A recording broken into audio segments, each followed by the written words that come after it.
Sorry about that. Off to a great start. Hello.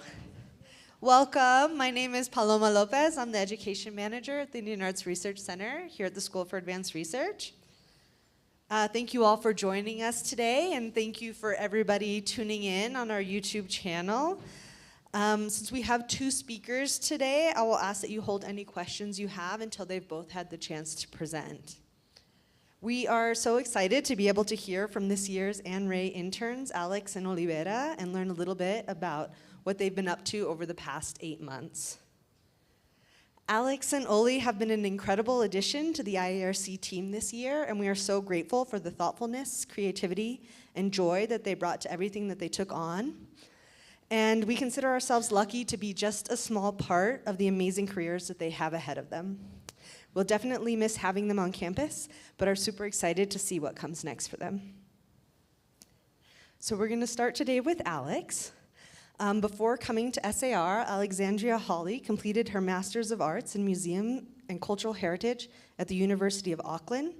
While in New Zealand, Alex cared for Native belongings, or taonga, at the Auckland War Memorial Museum and served as the Education Outreach Coordinator for the Wharekura Cultural Center on the Waitemata Harbor. After spending so much time abroad as a Fulbright graduate awardee, Alex was excited for the opportunity to return home to New Mexico to continue her journey as a museum professional, and we were lucky to have her choose us as the next step in that journey.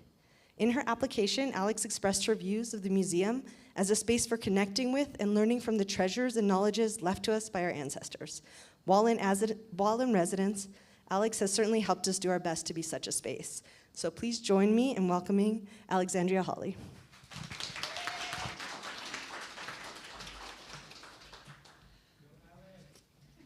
Hi, hello. I'm just gonna lower this. I hope my face is. Hi everyone, thank you for coming. Yat she'e Alex Yineshia, Kia Ani Nishla Bilagana Bashishchin, Tova Hedashiche Bilagana Dashit Nali.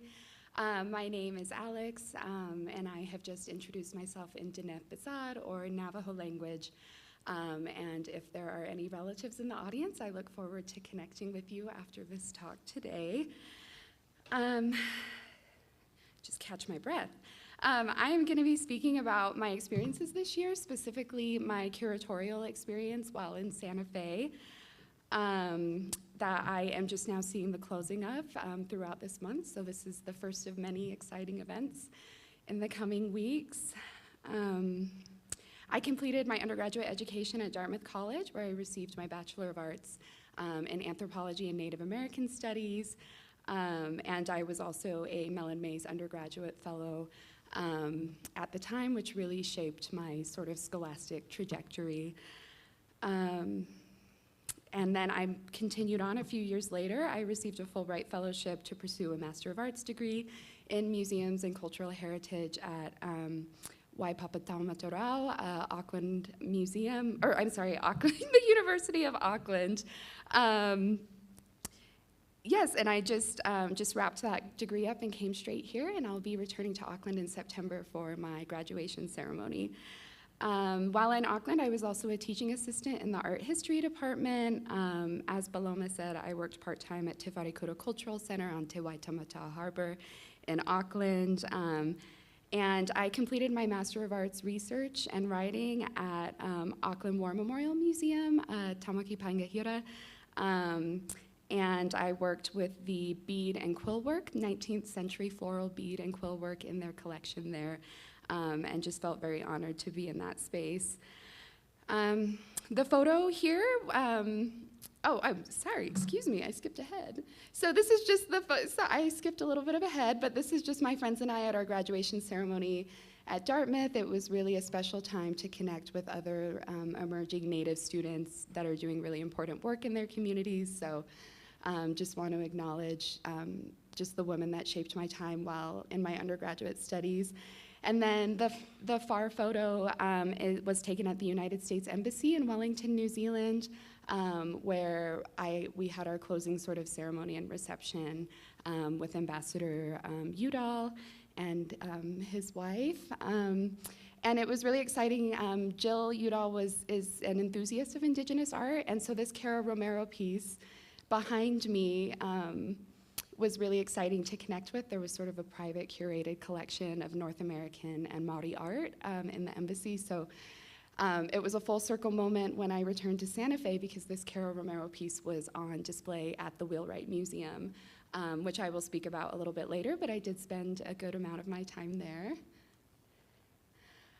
So I just want to give you a little bit of background where I'm coming from in my museum work.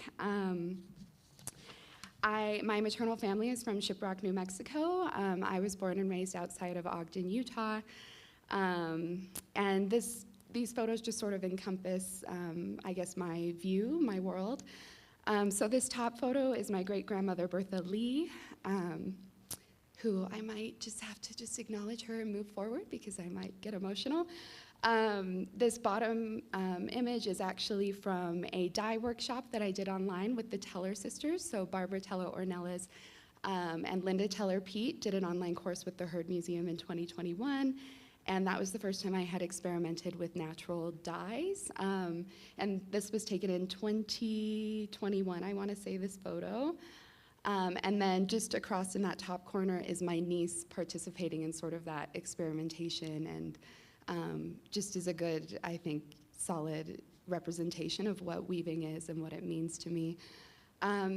This middle photo is my little grandma, my grandmother's little sister, who is showing me how to warp. This is the first time I had warped a rug, and we were just sitting there, and I asked, you know, how do you warp a rug? And this was the only loom we had. This is, it's really big for the size of rug we're doing, but I just wanted to know the process front to back. So 2017 was the first time I had strung up a loom. And then fast forward to this past fall with Linda Teller Pete in her artist studio. She was the King Fellow, I believe, an artist in residence here at SAR.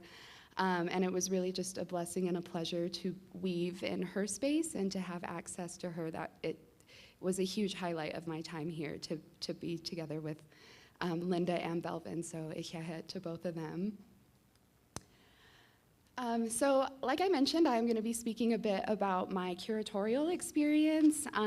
So I chose to do textiles for several reasons. Some of them maybe are evident now.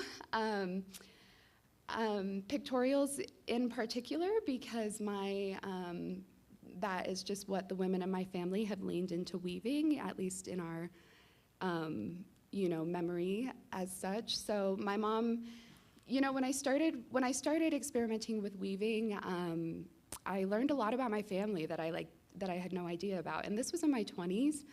And when you're a kid, you ask questions and you learn pretty quickly what not to ask. And that some questions are kind of hard. And I had accepted that, and that's okay, and that's not bad.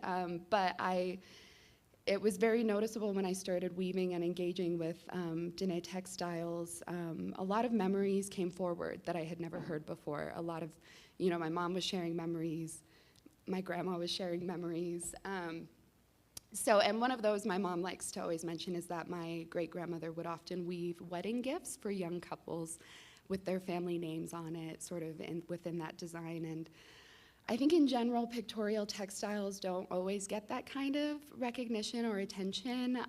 And so this project was sort of a way to honor these textiles, sort of a love letter.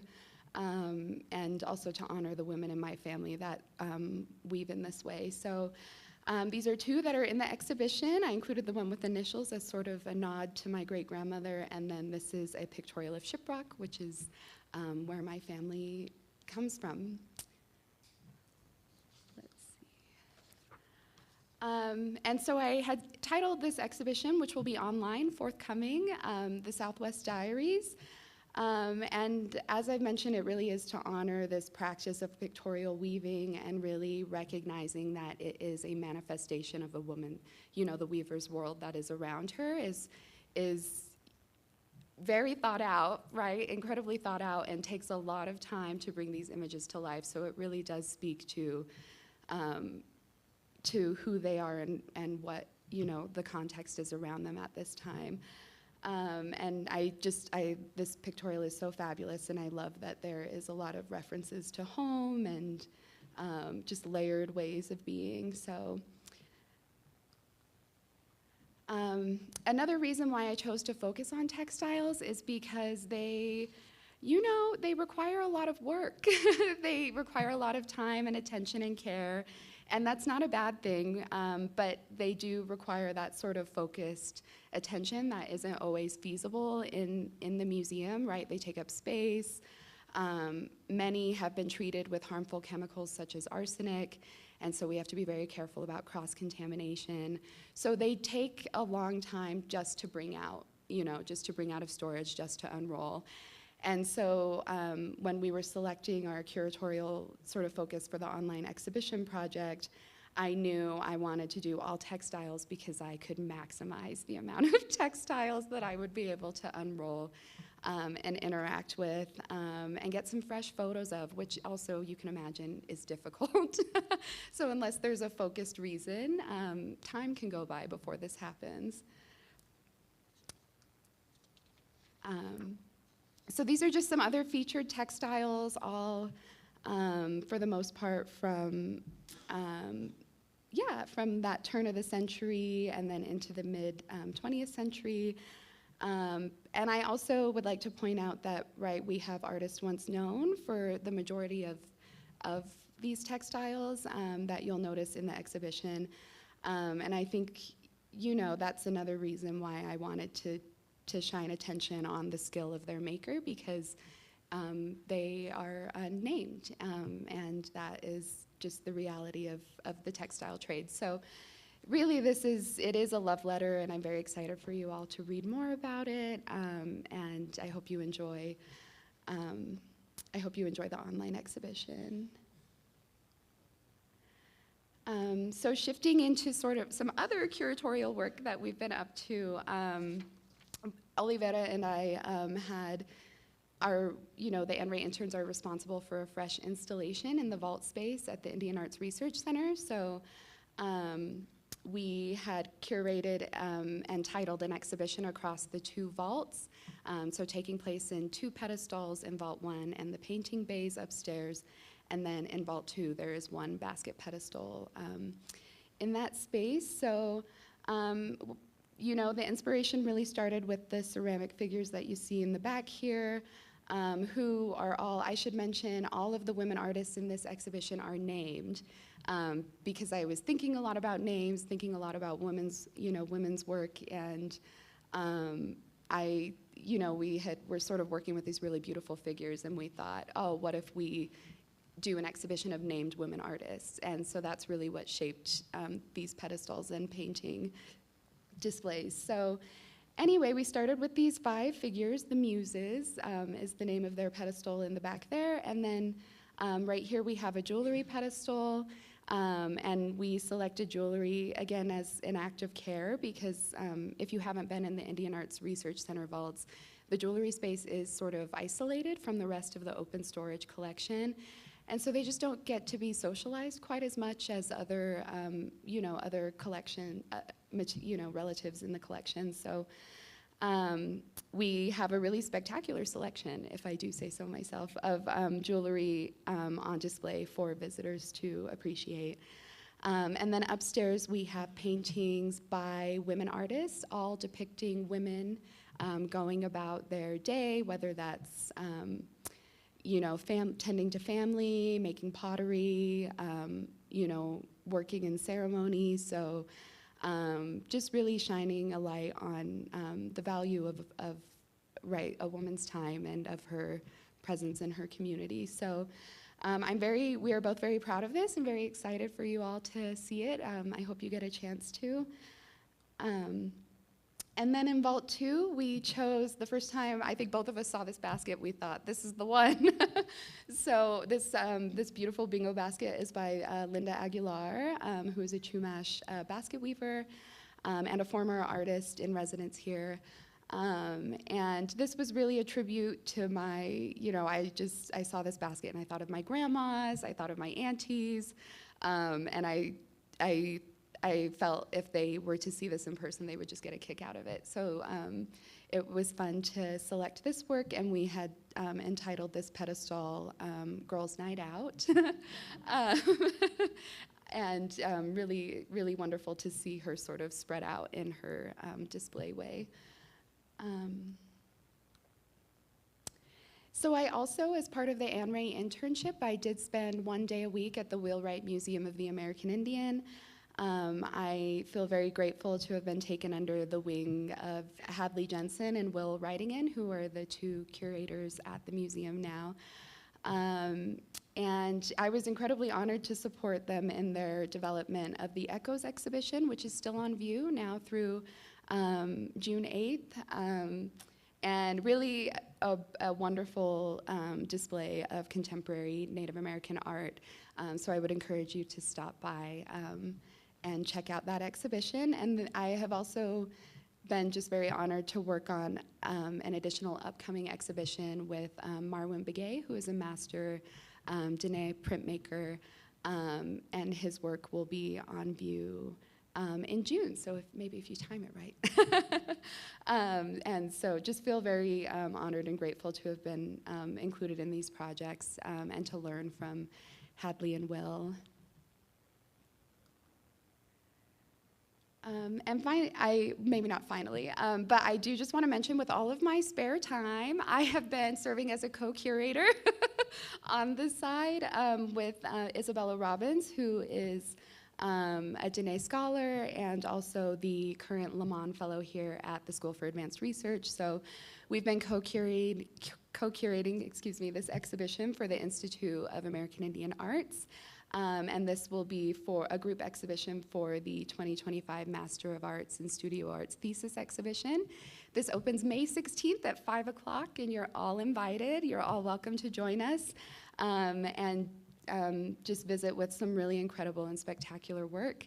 This photo is from their activation at the Venice Biennale, where Jeffrey Gibson, a former SAR Artist Fellow, invited the 2025 MFA class to come and be a part of that Venice activation, which is very incredible. So it is an honor to work with these artists and to be a part of this project. I'd like to mention that Kathleen Wall, one of our board members, is in this exhibition, so please join us. And I do just want to really acknowledge and thank the women that really shaped my time while in Aotearoa, New Zealand. I did many things, right, while I was there for my sort of 2-year study. One of which, as I mentioned, I was at Auckland War Memorial Museum. That is where I completed my research.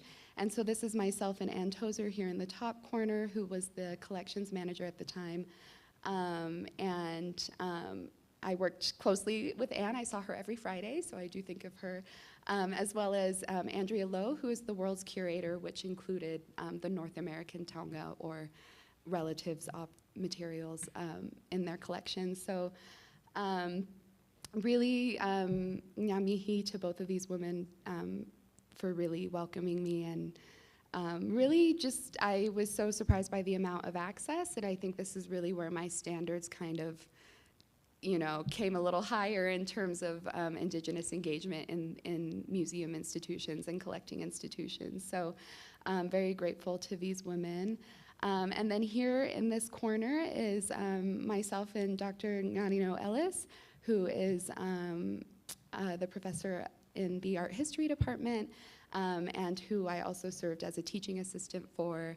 And this is actually just a week or two before my departure. She had a really wonderful dinner with her family. And just really, I've been, really thinking about these women as I come to a close with my time here. And then here in the middle is Dr. Linda Tyler, also professor at the University of Auckland. And she was the course convener for the Museums and Cultural Heritage Program.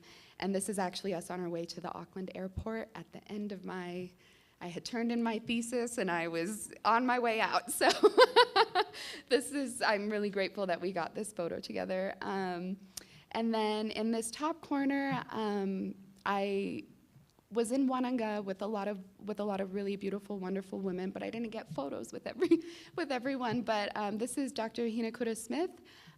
She is a weaver and a scholar, and her research and writing has really just shaped my thinking around sort of weaving as a pedagogical practice, really. So you can look her up and check out that article. But I met her actually through the Fulbright program. She had just been awarded while I was there, so we overlapped briefly before she took off to study in Washington State and Hawaii, where she did a bit of weaving exchange and learning there. But she really welcomed myself and several of other Native American students to learn fatu weaving with her. So from plant to fiber, we did the whole process, and it was just very special and a privilege, and you know, really, that is how I spent my weekends. So it really did shape a lot of my experience and my thinking. So very grateful to Faye Hinekura, and I also want to acknowledge Faye Kim, who is not, I don't have a photo with her, but I'll have to change that. But just really grateful to sort of the way my thinking about kinship within the museum and beyond the museum was shaped in unexpected ways while I was in Aotearoa. And so this is for fun. This is just a little bit of a look back at my time. So this is myself here on in the right, myself and Linda Teller P. at the Wheelwright Museum of the American Indian. We are going through their collection of single rug dress panels because if you didn't know, while Linda was here, she was working to identify with the intention of one day reuniting single rug dress panels that had been separated at some point in their exchange and trade. And so she's really on a mission to identify these textiles. So if anyone has any leads on some single panel textiles, reach out to us. But she's just measuring my height because we came across what we thought was a single panel, and I believe maybe it was not. Maybe it was just fashioned to look that way, and that was because it was very, very tall, just a very big rug dress panel. So she's measuring me here, and we're laughing about it. This middle photo is Harley. I'm sorry to you if you didn't get to meet him, but he really shaped, it was really wonderful to have him here with me. He stayed with my parents while I was overseas, so I just felt so at home to have him here in New Mexico, and he was born in Shiprock, so he took to SAR's campus like it was home, and he really made my experience here just wonderful, and I hope he made yours as well.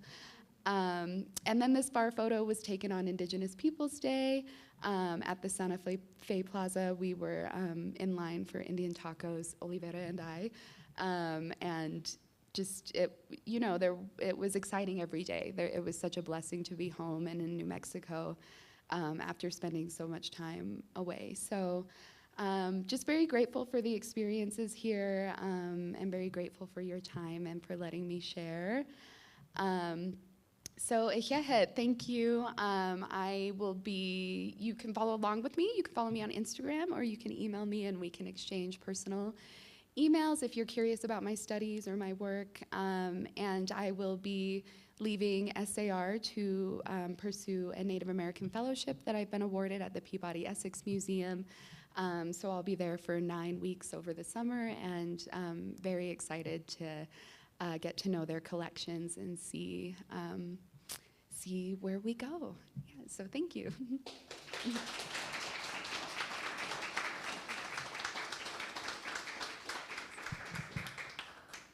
Thank you so much, Alex.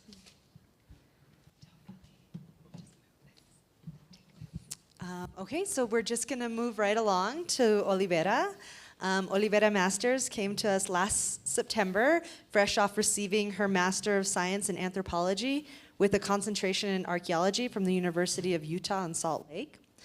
Prior to coming to SAR, Olivera was a Science Communication Fellow at the Natural History Museum of Utah, where she had the opportunity to work on the Native American Voices Initiative project. As part of her master's thesis, Olivera focused on patron experiences in Native American-based museum exhibits. Part of her interest in the Anne Ray internship was to gain additional experience working with communities and native collections. She said that she thought the internship would make her a better museum professional and archaeologist by providing training beyond what traditional academic research can offer. And I hope that that's what we've been able to provide for her over the course of her internship. So without further ado, please welcome Olivera Masters.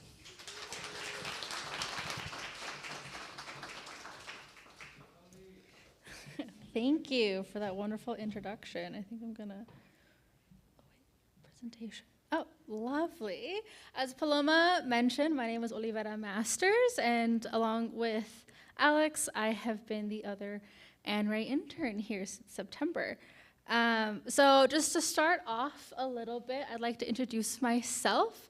I am Mexican-Japanese. My mom is from Mexico, and my dad is Japanese. And growing up in a multicultural household, I think has really shaped me to become interested in how other people live their lives, how they themselves combine culture and their ethnicities into their own lives and into their practice. And so I think it always made me really interested in people ever since I was really little. And so I think anthropology was a very natural progression for something for me to study, is because anthropologists like studying humans, and that's what I do. And so we participate in traditional practices a lot of the time. These are pictures from Obon, which in the States, we tend to celebrate it in July, but it follows a lunar calendar, so it usually will end up being kind of mid-August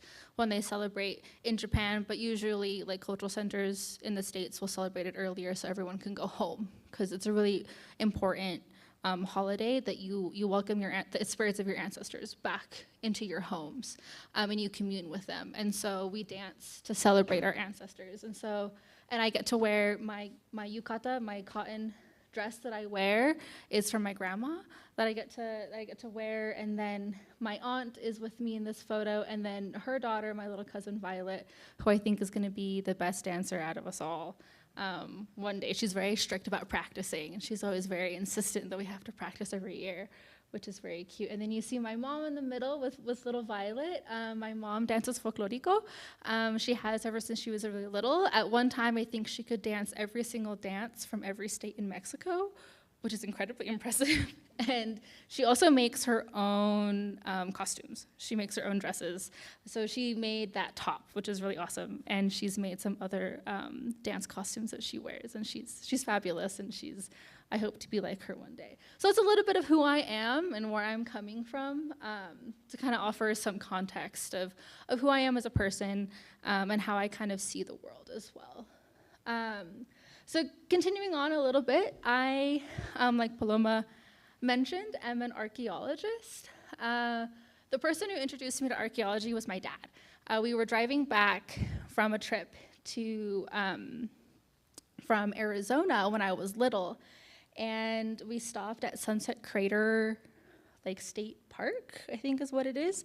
And I was actually very grumpy in this photo and very begrudgingly had my photo taken. But at Sunset Crater at the time, they were doing excavations.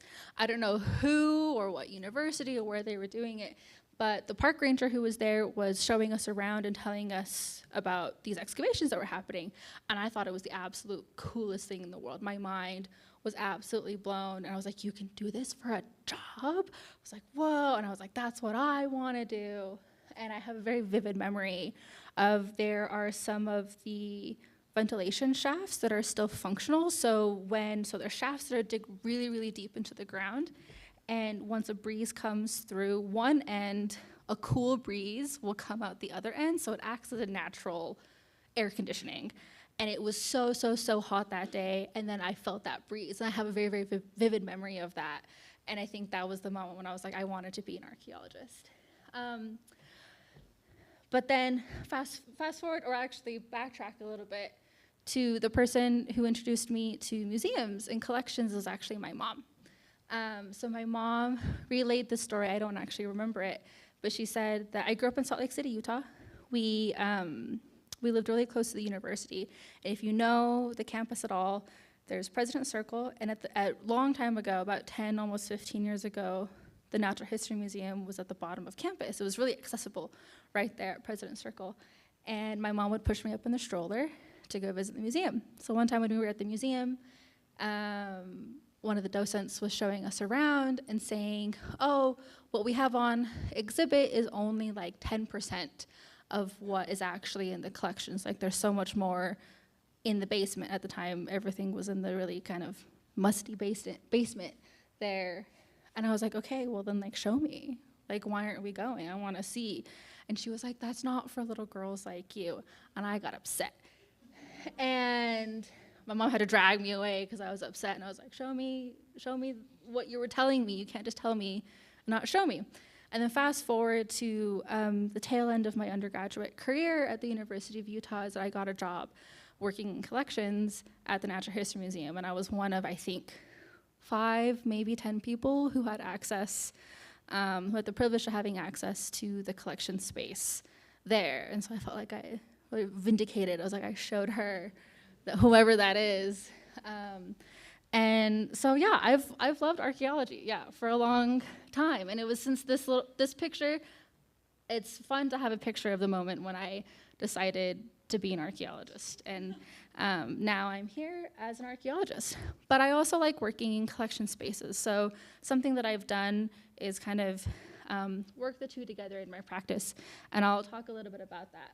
But I've done lots of field work throughout time. And I think people have a really stereotypical idea of what field work is. So our most famous archaeologist, or most well-known archaeologist, right, however notorious, is Indiana Jones, right? So you have this idea in like media about what archaeology is, which is actually a very colonial way of thinking of archaeology, and we'll talk a little bit about that as well. But the real field experience is quite different. This is my friend Kunsang. I did my field work in southern Peru in the Sama Valley, just a stone's throw away from Chile. And what it's really like is actually just writing lines on very, very fancy specific grid paper, and you have to be very meticulous about it all. It's exciting, but not as exciting as I think media portrays it to be. And so there's this idea that another very famous line from Indiana Jones is that, if you've seen the movies, which are fun movies, I'll admit, but is that he's like, this belongs in a museum, right? This is from the last movie. But then as I was going through the end of I think like throughout the entirety of my undergraduate career, and then leading into deciding to get a master's degree, I was thinking like, do these items that we have in the collections, do they actually belong in museums? And so it was with this thought that I was working during my gap year and trying to kind of figure out and reconcile being an archaeologist, enjoying being an archaeologist, but trying to figure out kind of, is there more and what more could there be? And so it was with this that I was able to actually start, like Paloma said, working as one of the graduate students for the Native American Voices Initiative, which was an NEH-funded grant that allowed us to have funds to bring in Native American consultants to NHMU from all over Utah, the Great Basin, and even the Southwest. And so it was during this time that I really enjoyed working directly with these individuals, is that I got to know them, and we got to have that time to better understand the collections that were housed at the Natural History Museum. So we asked various questions like, is it appropriate to have these items? Do you know anything about how these items were made? Who made them? Et cetera. And then how can we update our digital database so that we can have better records about what's housed here, so that if other researchers, if other community members or other academic researchers want to come, we have a better idea of what's here. And then also we even asked, are there any pieces that we shouldn't have that have kind of slipped through the cracks of NAGPRA, which I think many of you in the audience are familiar with, which is the Native American Graves Protection and Repatriation Act, which was passed in 1990. And even 30 years later, many institutions are still not complete or up to date. And things have fallen through the cracks a lot of the time. And there was actually an instance where some community members told us that some items needed to start the process for repatriation. And so it was really great to be a part of that. And to become friends with a lot of these people. The person on the very end, IARC Coffee, actually he's a Flint Napper. He's Paiute and Shoshone, and he has come out with my lab mates and I a few times to do field work.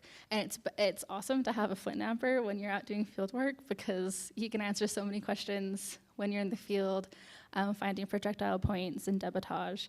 And so I've learned a lot from him. And so it was a really great experience to have, and it really shaped kind of what I wanted to do in the long term. I still want to continue to be an archaeologist, but I knew that there was more that I could do, that there was more engagement that I could make the effort to have happen in these spaces, because I think for a really long time, none of that engagement was happening. Archaeology was happening through, and has been happening through, a very colonial lens. And when we take the time to write grants, to have the money, to be able to do these activities and have these consultations, we can have really meaningful conversations. And so that's something that I really realized that I wanted to be a bigger part of. And so it was actually during my master's degree in 2023 that the SEMNAC document, the Standards for Museums with Native American Collections document, came out of here, of the School for Advanced Research. And it was a really big deal. I was actually talking to Paloma about it today, and that we were talking about it a lot. And maybe it was my circle of like archaeologists and museum professionals who were getting really, really excited about having more guidelines and more direction on how to do the things that we wanted to try to do and that we're trying to do. And that was my first introduction, actually, to the School for Advanced Research. And when I got my own copy, I read it, and it was really, really helpful, and I wish that it had come out a year earlier so that we would have been able to, I think, be more effective and more intentional in the consultation process that we did at NHMU. And so, sorry, excuse me.